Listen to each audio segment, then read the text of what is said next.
Olá pessoal, bem-vindo e bem-vinda ao canal Amuinvest. DEVA11, o DEVA11, vale a pena? Venha saber.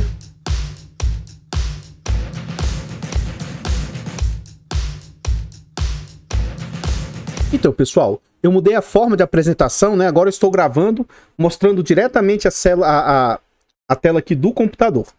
Então vamos lá, o DEVA11, na data que eu gravo o vídeo, ele está nessa cotação de R$ 64,88. Ele está com dividend yield acumulado nos últimos 12 meses de 18%. Ele continua altamente descontado, mas já subiu bastante. Na data que eu gravo o vídeo, ele está a 0,66, o que indica que ele ainda está com 34% de desconto. E é um fundo que está sendo negociado com uma altíssima liquidez. Está negociando uma média de 3.800.000 por dia. Uma liquidez muito alta. Ele vem com desvalorização no último ano, né, nos últimos 12 meses, de quase 30%. Nesse site, esse aqui já não é o primeiro, tá? Eu encontrei diversos fundos que estão, assim, não tá batendo muitas cotações. Note esse início desse fundo aqui, ó. R$100, próximo de 110, sabe? Eu vou mostrar um outro site que mostra o gráfico para vocês verem a diferença. Aqui no site lá do Status Invest, olha a diferença. Esse é mais real, tá? Então esse aqui tá certo, aquele lá tá sempre dando essas diferenças. Esse fundo, quando veio ao mercado, no mês 11 de 2020, ele chegou a ser negociado por incríveis R$ 154,00. Já já eu vou mostrar melhor o que aconteceu. Depois ele chegou a ter outro pico ali na faixa de 140 e poucos reais. E depois, a maior parte do tempo, o fundo ficou ali durante uma época acima de R$100, né? R$110 mais ou menos.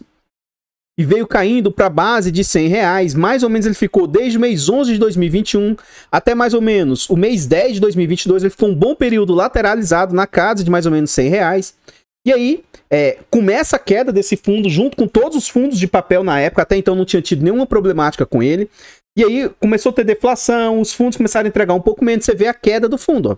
Ele saiu de patamar de mais ou menos R$100 para patamares ali na faixa de 88, tá? 80 e poucos reais. Até aí tudo, entre aspas, né? Mais ou menos normal. Só que aí vem, entre aspas, né? Toda a problemática com os fundos, seja do HCTR, seja do DEVA, Versailles, Tord. E esse fundo despenca de 88 para incríveis, ele chegou a ter ali na sua mínima R$44. Ele despencou mais de 50% aqui entre esse preço último aqui e a mínima do fundo. Mas agora, olha o que aconteceu com o fundo. Ele saiu dos R$44 e já está atingindo os 66. Poxa, ele se recuperou plenamente? Não. Mas já já eu vou mostrar o que, na minha humilde opinião, são fatores preponderantes decisivos para esse fundo estar já demonstrando uma certa recuperação. Então vamos voltar para o site que eu estou trazendo mais ele agora, né? E o que a gente observa? Aqui a gente vê alguns detalhes do fundo, aqui é o nome dele, o CNPJ, é um fundo para público em geral, ele é de títulos e valores imobiliários, ele é por prazo indeterminado, essa taxa a gente vai ver dentro do relatório, é um fundo que já conta com mais de 132 mil cotistas, é muita gente. O fundo vale hoje R$ 98,00, está sendo negociado por aqueles 60 e poucos lá. O último dividendo anunciado, 85 centavos. Então ele já vem entregando bons rendimentos frente ao seu valor negociado atualmente no mercado, né? Então isso é preponderante. Eu já comentei recentemente no outro vídeo lá do HCTR também, um fundo como esse, ser para público em geral, dado o risco que ele possui.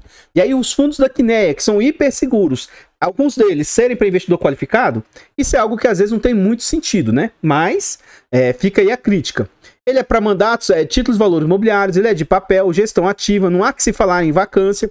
Ele conta com mais de 14 milhões de cota e esse fundo tem um valor de mercado altíssimo. Ele conta com 1.380 bilhões de patrimônio, é um dos maiores do segmento de papel do nosso mercado. Em continuação aqui, a gente vê sobre o gráfico de rentabilidade. Se a gente pegar os últimos 2 anos, esse fundo esteve por bom tempo aqui acima dos indicadores do IFIX e do índice de dividendos, né? Esse aqui já é mais para ações. Se a gente pegar nos 5 anos, aí sim, o fundo vem sofrendo bastante. E aqui a rentabilidade dele chegou a ser de menos 45%. E ele deu uma diminuída para menos 31%. E à medida que o fundo vem melhorando as suas cotações, ele vai diminuindo, né, um pouco mais essa rentabilidade negativa dele. Em continuação, aqui embaixo, a gente vê sobre os dividendos pagos. Lá no início do vídeo, eu falei que esse fundo chegou a ser negociado por um valor muito estratosférico, né? Na casa de 150, 100 e tantos reais. Por que que isso veio acontecer? Poxa, é um fundo, ó, que chegou a entregar 2,50, próximo de 2,80, 2,50, R$ 2. Então, nesse momento que ele estava fazendo entregas extraordinárias, bem acima do normal, o mercado ficou desesperado e começou a pagar muito caro pelo fundo.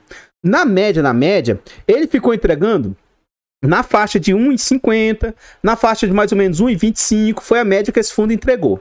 E aí no ano passado aconteceu o fenômeno da deflação e esse fundo começou a ter entregas menores, ó. Sei lá, 1,40, 1,25 ou 1,30, R$ 1, até mais ou menos 60 e poucos centavos, mas aparentemente o fundo já se mostrou numa melhora. Mas nesse interstício, né, nesse meio termo, começou a ter o fenômeno aí da inadimplência dentro dos seus ativos internos. E aí esse fundo não voltou para a normalidade acima de R$ 1, mas ele já fez algumas entregas, ó. O que a gente consegue observar? 90 centavos, 1,5, 1,10, 90, 70 centavos e agora 85 centavos. Mesmo com toda a problemática de inadimplência que esse fundo vem enfrentando, ele vem entregando frente aos outros fundos, né, do segmento aí, vem entregando até que um bom rendimento, né? 85 centavos frente ao que os outros têm conseguido entregar, é um bom dividendo. Ele anunciou no dia 8 de maio, ele pagou no dia 15 de maio, esse patamar aí de 85 centavos. E aqui embaixo a gente vê sobre a média de dividend yield que esse fundo vem entregando, ó. Então, 2,17, 2,12, 1,30, 1,60. Então, se você vê que na média esse fundo sempre fez entregas muito altas, né?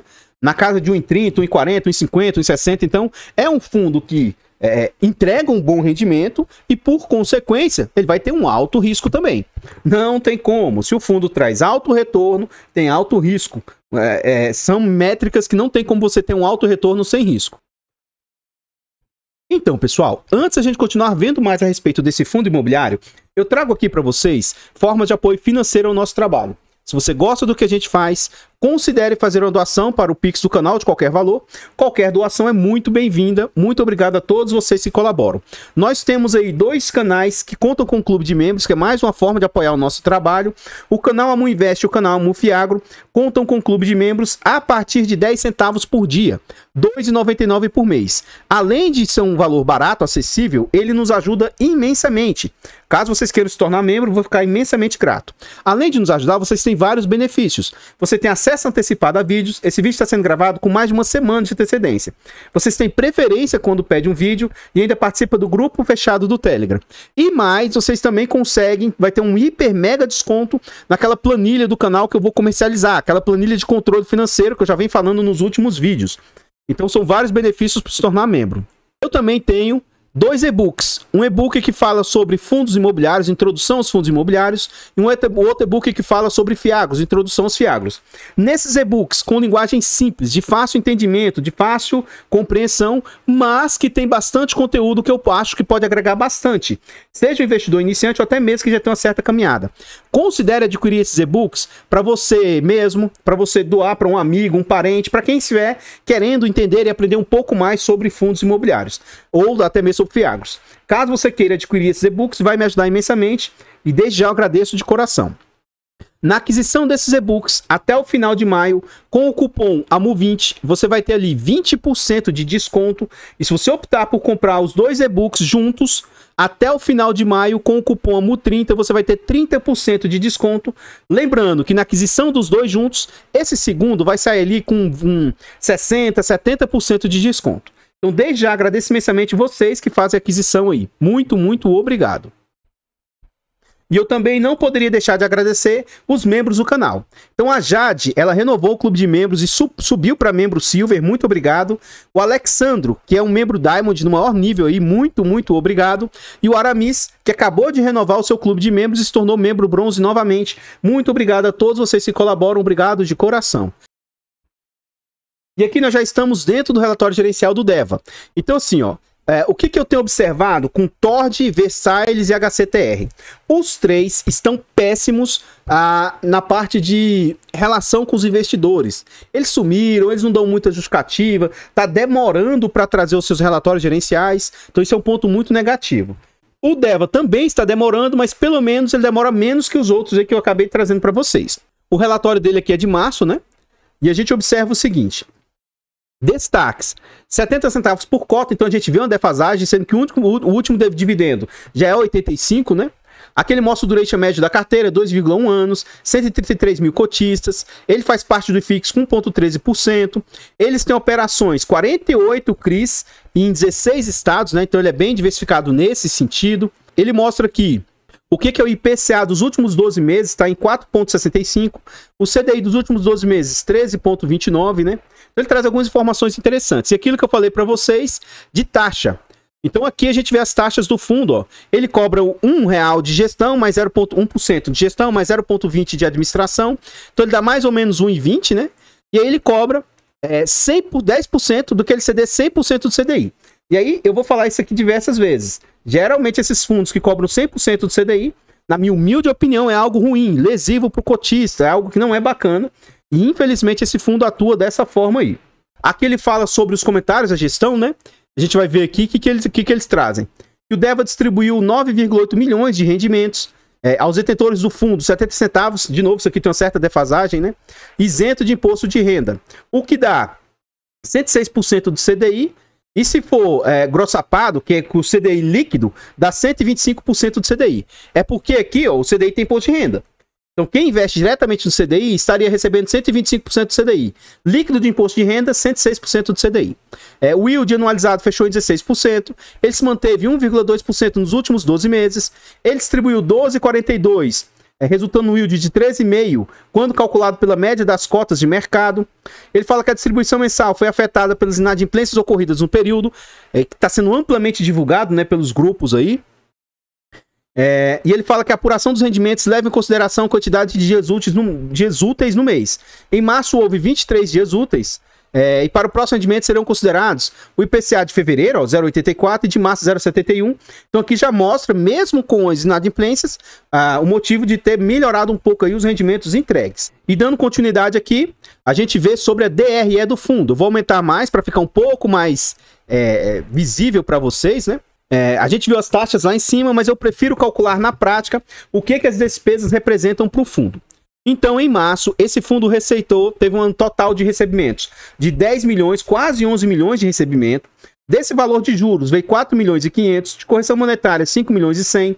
O dinheiro em caixa parado rendeu 817 mil, não teve outras receitas, e os fundos imobiliários que ele tem no seu portfólio gerou ali 507 mil. O fundo teve como despesas 1.155.000. E aí o que eu procuro fazer é isso. O que das despesas representam frente às receitas? Lembrando que para mim, o máximo que eu me sinto confortável, né, é 15% de taxa para esse tipo de situação. Então, na prática, vamos ver aí o que essas despesas estão representando. Ó, 1.155.000, que eu vou arredondar para 1.156 vezes 100, dividido pelo total receitado de 10.987. Então a gente observa que em março as despesas do fundo estão ali em 10,52%. De 0 a 10 eu acho até aceitável, e de 10 a 15 eu acho caro, mas também assim, dentro do limite aceitável. Então esse fundo entrou num patamar de taxa cara, né? Tá um pouco caro, mas ainda está dentro de um número que eu reputo ser aceitável.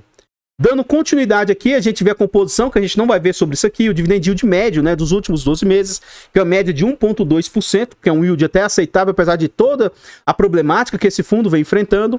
E agora eles passaram a trazer como que esses fundos estão sendo classificados, os seus devedores. Então, lógico, verde está 100% normal, amarelo é um ponto de risco, e vermelho são pontos de bastante estresse. Então, olha o tanto de ativos aí que no seu portfólio está com esse índice vermelho aí de risco, né? Então, a gente vê que isso é um ponto que foi começando a piorar, né? Deteriorar a situação de crédito do fundo. Então, esse Hope, o Circuito de Compras, Brasil Parques, GPK, esse One Holding, todos eles estão sendo amplamente divulgados aí. São as problemáticas de inadimplência que vem enfrentando aí no mercado. Não vou tecer maiores comentários em relação a isso aí, tá bom? Agora é um fato, né, gente? Poxa, venhamos e convenhamos. O fundo que tem uma taxa de IPCA mais 11, IPCA mais 10, IPCA mais 10, IPCA mais 13, poxa, são taxas bem elevadas, são taxas altas, o que pode trazer alto risco para o fundo, né?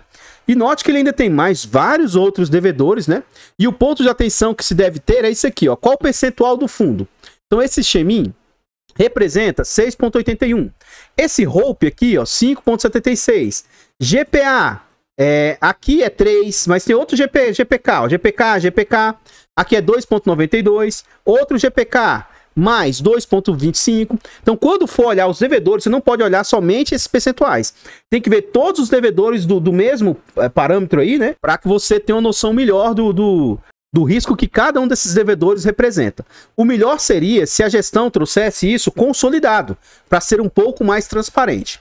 Agora ele vai falar de cenário macroeconômico, né? Vamos ver a posição da gestora. Ora, em março, contamos com a manutenção da taxa básica de Selic para 13,75. Está tão defasado que já teve outro Copom, outro que já manteve de novo lá em abril. A cada 45 dias o Copom se reúne e define como é que vai ser a taxa Selic, a taxa básica de juros, né? Refletindo postura global, o Banco Central reforçou sua postura contracionista na última reunião do Copom, sinalizando até mesmo a possibilidade de um novo aumento até que haja uma convergência da inflação. Isso aqui eu discordo um pouco. Na verdade, o Banco Central tem sinalizado que quer manter a taxa Selic e que, se for necessário, ele pode até aumentar, mas não vem sinalizando possibilidade de aumento, não. Na verdade, ele está sinalizando que se mantenha nessa taxa e, se mostrar, em relação ao juro futuro, se mostrar uma queda, né?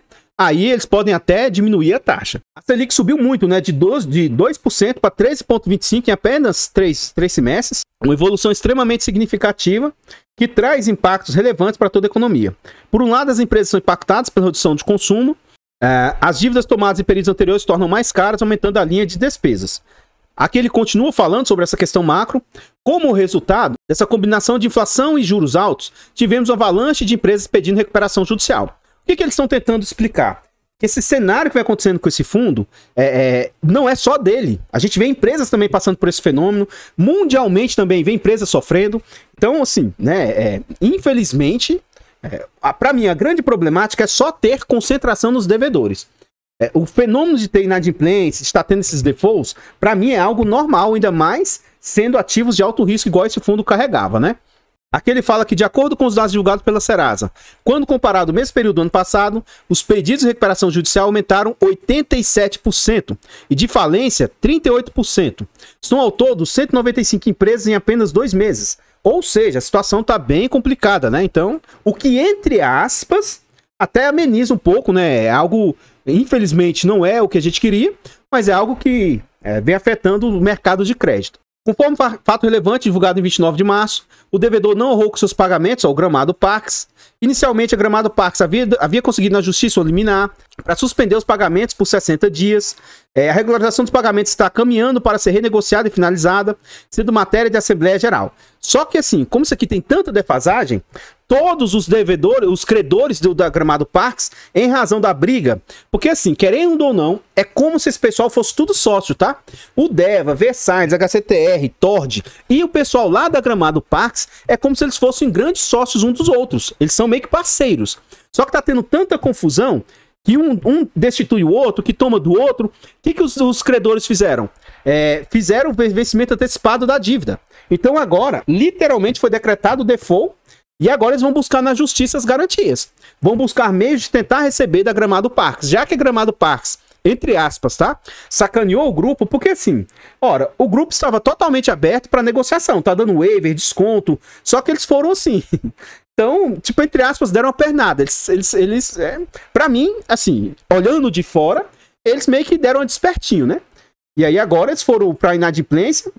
E vamos ver se o grupo vai conseguir recuperar parte da dívida que tem com esse pessoal aí, frente às garantias. Circuito de compras, ó. Conforme o fato relevante de 29 de março, o devedor não honrou os pagamentos, só que aqui com o circuito de compras foi dado waiver, ó, foi dado desconto, foi dado carência, foi dado tipo, né? Então, assim, deu um prazo maior para que eles pagassem, ó. Carência, amortização até dezembro de 2023, carência parcial correspondente a 50% dos juros. Importante comentar que, com 17% dos votos, a Devan votou contra. Mas, na minha humilde opinião, aqui é meio que cartas marcadas, sabe? Ah, não, a gente vota contra aqui, os outros votam a favor e blá blá blá, sabe? Eu não vejo muito como sendo isso algo tão importante, não. Eu vou pular essa parte, qualquer coisa você pausa o vídeo aqui e dá uma lida nessa parte. Em continuação, o One Holding também, eles fizeram a negociação, o waiver, no sentido que não fosse decretado o vencimento antecipado. Então, quem realmente causou problema mesmo é o GPK.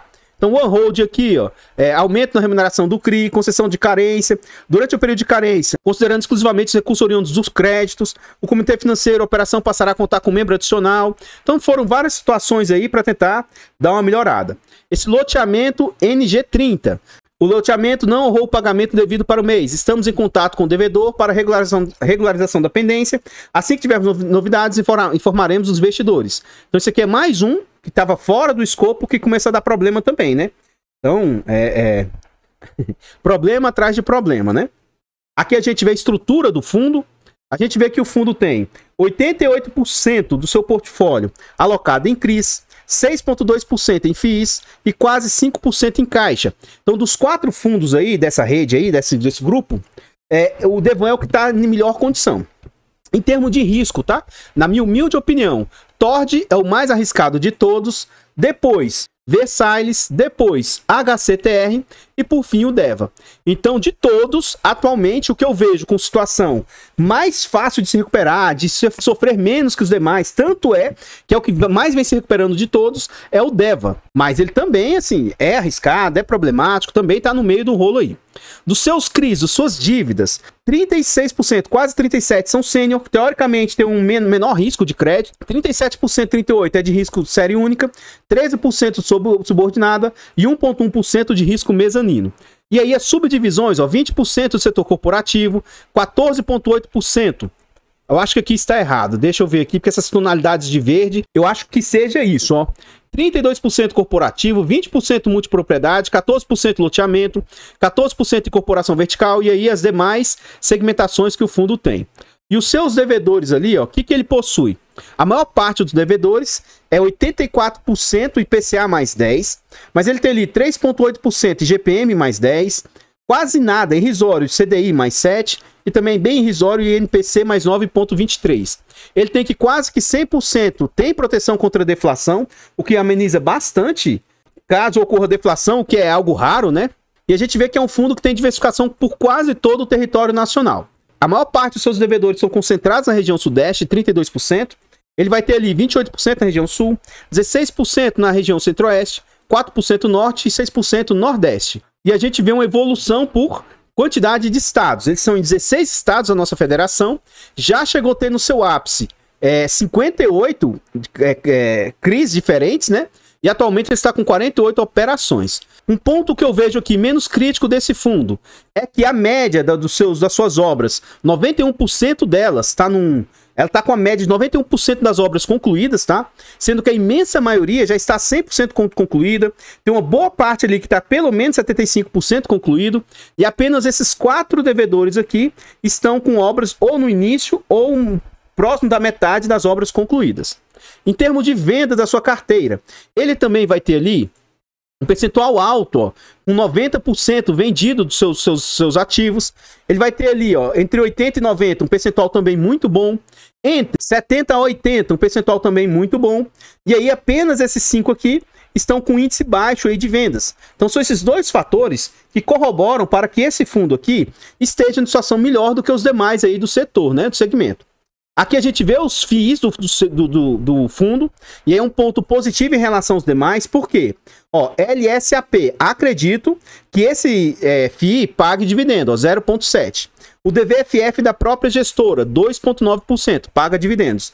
O XBXO aqui não paga dividendos, 1,9%. E o FII loteamento, 0,7%, não paga dividendos. Pelo menos parte dos seus FIIs pagam dividendos. Frente aos outros aí como Versailles, HCTR e Tord, eles são um percentual muito alto de FIIs que não pagam dividendos, né? Então isso é um ponto muito, muito negativo. Daqui para baixo, você consegue ver um por um os devedores do fundo, né?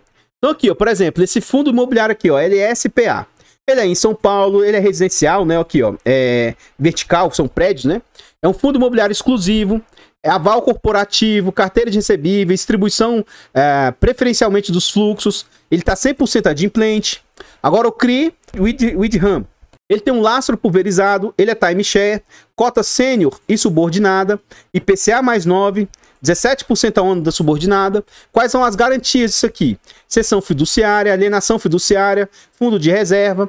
E obra executada, não tem. Carteira vendida, não tem. Inadimplência líquida, 11,8%. Então, esse CRI aqui é um CRI que, assim, teoricamente, ele é muito arriscado. Por quê? Aqui ele não traz o quanto da obra já foi executada e quanto da carteira foi vendida. Então, tá no escuro, né? Não tem como você saber como é que tá o andamento disso aí. Esse CRI Brasil Parques aqui, ó. Ele também não traz informações adicionais, como é que tá o andamento, né?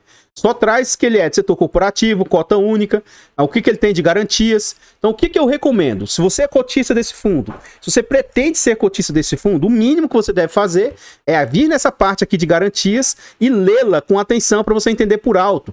O que esse ativo tem, riscos, se tem garantia ou não, como é que está o desenvolvimento, como é que o fundo se comunica com os cotistas, né? Então isso aqui é muito importante para você ver o desenrolar dos ativos aí. Eu não vou entrar em detalhes sobre isso aqui, mas seria de primordial importância que você lesse o relatório gerencial nesse ponto aí. O que eu tinha para trazer a respeito do DEVA11 são somente essas informações. Aqui eu trago para vocês formas de apoio gratuito ao nosso trabalho. Então considere, nesse vídeo aqui, considere deixar o like, comentar, compartilhar, se inscrever e ativar o sino. Tudo isso é de graça, mas pra gente faz enorme diferença.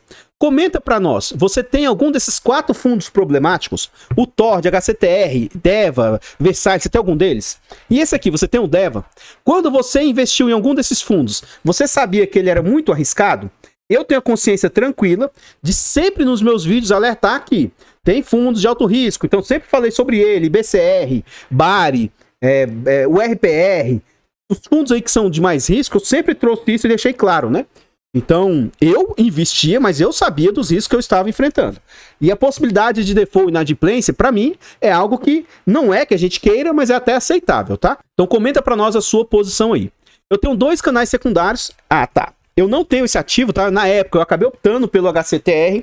Hoje, com a minha visão de mercado que eu tenho, não é que eu me arrependo de nada, tá?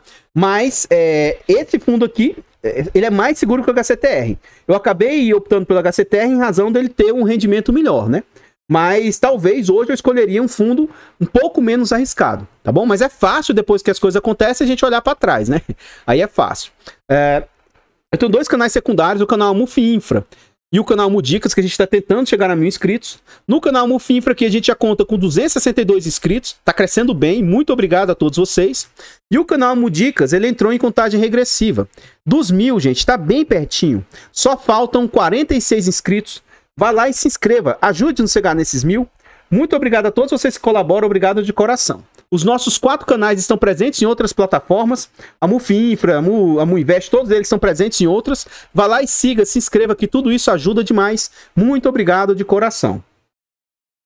E eu só poderia gostaria de reiterar, né, agradecer, não tem como fazer diferente. Muito, muito obrigado a todos vocês que apoiam o nosso trabalho, seja de forma gratuita, seja de forma financeira. Obrigado vocês que doam aí pro Pix do canal. Obrigado vocês que se tornam membros. Saibam que os membros têm carregado esse canal aqui nas costas. Muito, muito obrigado. E obrigado vocês aí que adquirem os e-books. Saibam que tudo isso são de primordial importância para a gente continuar fazendo esse trabalho gratuito. Muito obrigado de coração. Eu vou ficando por aqui e eu espero encontrá-los nos próximos vídeos. Fiquem todos com Deus. Tenham um bom dia, uma boa tarde, uma boa noite e fui!